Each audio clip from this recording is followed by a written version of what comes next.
Hey there guys, this is Obsidian Chill. I got another video for you today. I know it's been a while since my last upload. It's more just trying to find any kind of reason to upload with DC anymore. It's not a game that lends itself to uploading. There's nothing really to do. SM has still hasn't come out for feels like almost a year now. But I got a video today. This is going to be a review of the current DLC here. First, I'm going to go into the full gear. As you can see, my CR in the top left hand corner is 214. That's the highest CR you can reach with this DLC. And I thought before I go into talking about it, reviewing it, which will be over some raid gameplay backdrop of electric DPS, I'll go in and just to kind of preview the gear first.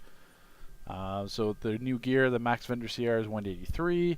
I'm using a rifle just because I'm electric. You still can wear the OP head. It's going to be 192. You can't wear the OP neck anymore. The stats are actually lower compared to this one, so that's, you know, scrap for that one. Still have the OP back, Riddler chest with their legs, the ring, utility belt, trinket. You can still wear the Starro face and be 214. The stats, I think you lose about 40 or so might from the face itself, but if you have the might Starro mod, if you're going for a full might build like I am, it still in the end is higher might. So you still want to wear the Starro face, even though the vendor stats is going to be a lot lower compared to the face itself. It's the mod that puts it over. Shoulders, these are the OP hands, CR200.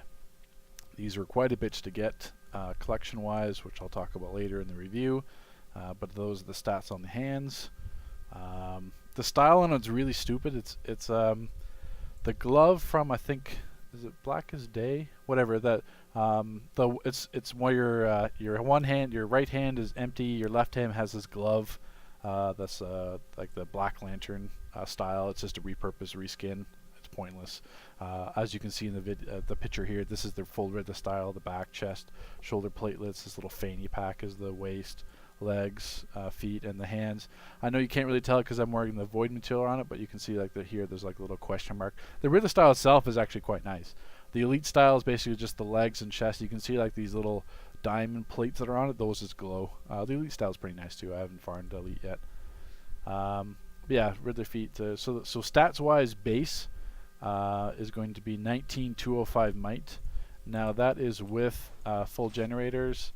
I have full power goons and full might goons. So they're 251 might. The power is 941. So I think the increase worked out was about 100. Was it 136 might? I can't remember. Yeah, I think it was like 396 power over the special forces, and it was like 108 or 136 might or something. It wasn't a huge increase, but it was over 100. And then skill point wise, I have obviously maxed out, and because I'm using a rifle, I've put 85 into prec. Because I don't need health, I'm not going to be melee based. If I was melee based as gadgets to say, I'd put that 85 into health just so I can be a bit close range. But yeah, that works out to 19,205 might and still over 7,100 prec. And then buffed, this is the new Nitro Goon Soda, it's 502 might, and then obviously the Omega, which we're already used to. If I'm popping both of those, then that brings the final stats down to 20,625 might, 32k power, almost 32k health, 30k power, almost 7,500 prec. So those are the buff stats that I'd be running with. Weaponization rating of 20,688. Now I guess the other thing I can show you, do I have it? Well, I think everyone's seen the Man-Bat trinket form. Let me quickly... Actually, I don't have my bank on this one. Doesn't matter. These are the backup trinkets. They drop only in the elite raid. I'm sure there's not as many people with them yet because they've yet to drop, but that's what they look like. And then obviously, I think everyone's seen the Man-Bat form. It's basically you just transform into a large bat, just like these. I just don't have the trinket on me. But that's the uplink trinket that you'll get from the elite drop. It only drops in elite. But yeah, that's about it, guys. I'll continue on with my review. Go into my loadout basically. It's going to be Arc Lightning, Electrocute, Voltaic Blast, Tesla Ball, Electrogenesis, and Circuit Breaker. I'm running Circuit Breaker 3 in my head as a tactical mod, and Accelerated Tesla Ball. This is basically the top electric DPS build, and essentially you're just making sure all power is on cooldown because of the two powers that don't put damage. That's why I switched electric, as you may have caught in my generator mods. This build is called Photom, or Flavor of the Month. Normally I'm a troll power set, particularly gadgets, but if you're going to be doing 50 to 60 of these raids, you just want something to get through quickly, which is what Electric DPS will do. So get into the actual raid itself. This is episode 29, Riddled with Crime. It should be changed to Riddled with Errors or Riddled with Bugs. Basically, I sum up this DLC with the developers just not giving a shit. This is the biggest I don't give a shit DLC since DLC 3, which is Battle for Earth, when it was just full of things that were errors and bugs and glitches on release. I don't even know. On top of that, it's not even a fun DLC. The open world content takes like 4 minutes to do all the missions. And that was before actually all the bugs. I'll get into all the bugs later, but the open world stuff is just Gotham Music Mile, nothing special. You're killing some new iconic and Riddler and Joker villains that you may not have killed before in open world, like Echo, stuff like that. The rest you've already seen before. That takes 4 or 5 minutes to do all those open world missions. The duo itself is Ace Chem and Lighthouse duo, which we've already seen before. Those take 2 to 3 minutes to do. 3 to 4 minutes if you have to run around and kill ads. The alert itself is actually ironically longer than the raid.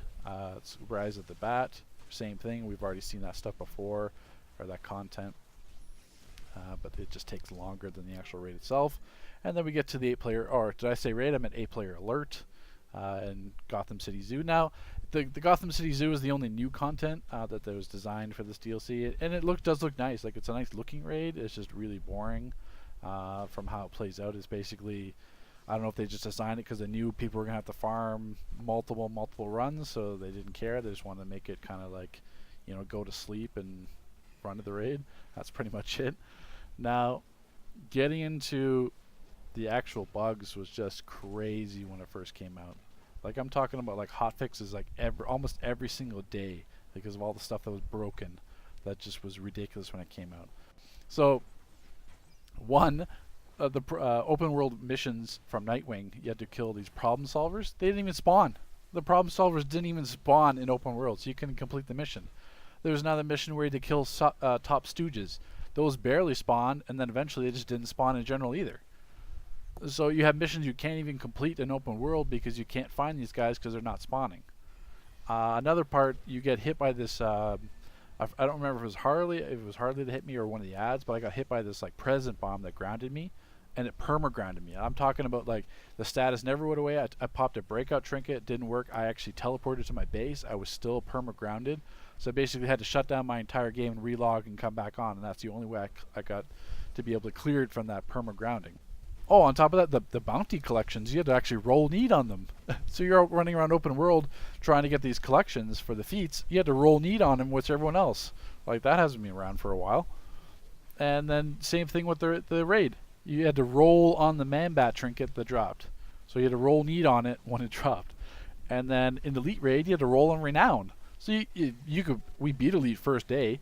Oh, you want to know what elite? No death counter. The first boss didn't even spawn our first time. We just killed a bunch of ads and then got loot. We're like, what's going on? I guess this is the boss fight. The man-bat commando didn't even spawn. Then the second fight with the iconic man-bats, you could pretty much counter everything they did, everything you could lunge. So it's just like, oh, okay, this is helpful. So day one, the elite raid took us, I think, like half an hour or something like that. Boom, done, elite. Like the elite raid difficulty felt like it should be in the normal raid difficulty. Like, if the elite raid was as hard as normal, then I'd be like, okay, this isn't bad. It takes 20, 30 minutes to do the raid. I can deal with that. But no, that was the elite version. So the normal raid itself, 12 to 17 minutes. If you've got a really good DPS group or like 2 trolls, so everyone's got power, you can mow through this alert. I think I've had a few 15-minute runs, 16-minute run average. Well, that's probably about it. So it's just like, it's basically an 8-person alert. That's all you're doing. You're just basically just running through everything. Now, normally, the OP collections are more expensive, so I farm those first because time capsule gear comes out and we get you wear the time capsule gear, so you get basically every DLC has a feat where if you wear this set, you'd be able to have OP collection drops. This DLC was Insidious Insight.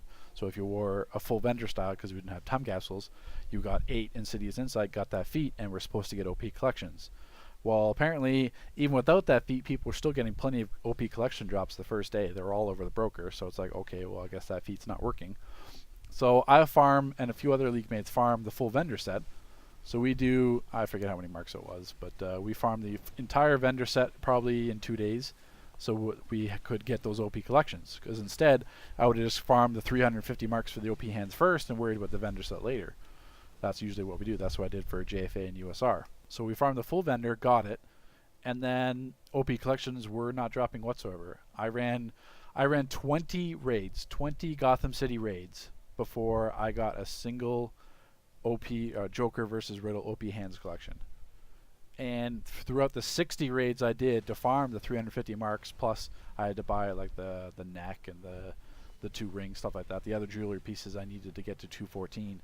So it was like almost 60 raids in general I had to farm.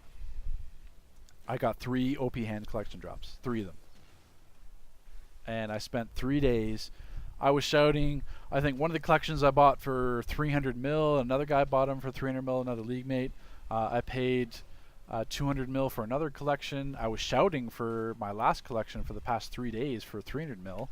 Like I didn't care what I had to pay. I just wanted it to get the friggin' hands. And finally, someone came through that just saw me shouting, and I bought it for 100 mil.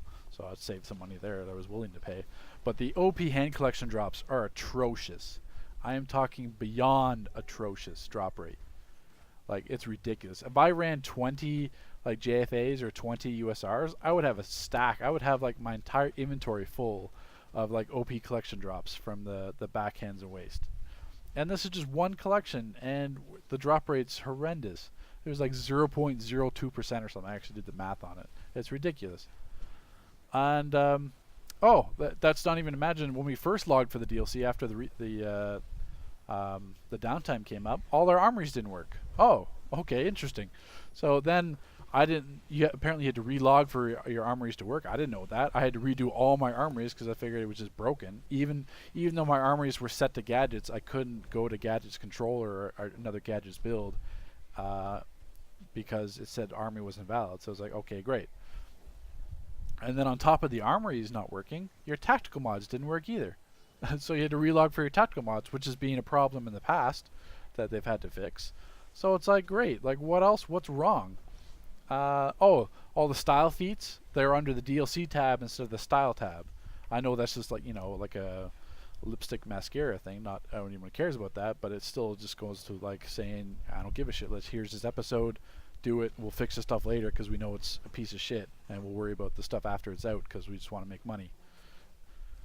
So it's, and then they changed all the stuff from the tab to the correct styles tab. The Bloodbat was a raid style, so the purple drops in this raid are Bloodbat style, which is normally villain style. So heroes can't get that. I think we could get a few Bloodbat pieces from the lockboxes. I can't remember exactly, but yeah, the raid purple set was Bloodbat, so there was no feat for that. So we didn't know if you collected the full set, would we get a feat? Would it not pop? So then they gave us finally, I think 2 days after, they gave us the style feat for it, and then the style feat was all blank, so it didn't show any of your progression. So I had 4 or 5 pieces of Bloodbat gear, but that shows collected, but didn't show collected in my feet, and I had to wait, I think, a day or half a day or something for that to correct itself. But what else here? Going back to the duo, I said they're only a few minutes each to complete. The annoying thing is you have to kill every single ad to progress to the boss door. Now, some of those ads, especially in the Lighthouse duo, they jump off the stairs. So you have to go all the way to the top of the stairs killing ads. The door's still unopened. Then you got to jump down and wander around trying to find the ad that got knocked off. So it's just, just ridiculous. What else? Oh, I didn't talk about the alert yet. So the alert at the final room, when you're the second half of the alert, once you pass the first boss, you're into the Batcave. Batwoman wouldn't attack the turret that your group was at. So basically you just had to stand around waiting for Batwoman to finally decide to attack the turret so you could actually progress. And even on top of that, it takes longer than the raid itself, like I mentioned. Let's see if I go, yeah, going back to the elite raid. So after they fixed the having to roll on renown, the no death counter, the first boss not spawning, he still wouldn't spawn after they fixed it. After they fixed all the counters, after the buff, the second boss, you can completely glitch out Riddler iconic bat. You can just swarm him and stand around him so he doesn't move. And then apparently there's a third boss glitch too. But I think that had to do with a speed hack that's out now. So that may not have been. There was a group on EUPC that were doing it, farming it. We thought they were farming it with a glitch, but they were just farming with that speed hack. So I don't think there is actually lost boss glitch. I think it's just that. But the buff is just a needless buff. Like, you go from elite being fairly easy the first time around, but if they added the no death counter to it, then it would be runnable. No, they just buffed all the NPCs up. They buffed everything. So now we've got a second fight where you've got damage pools hitting you for like 20k. You got the twisters. You always have to be moving. You know, it's just ridiculous. Oh, a pause here when you're actually on the video here. You have a second here. You're going to see right there.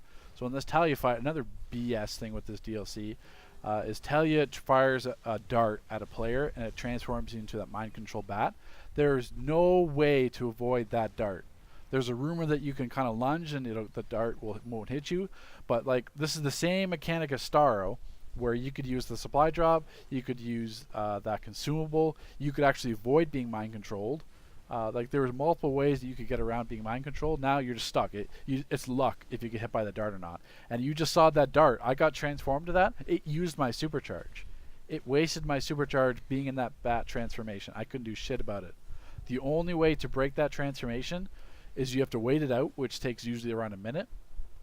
Or everyone has to like drop orbitals on you. They all have to like focus fire you to break you out of it, which, you know, it's pointless. They're not going to do it.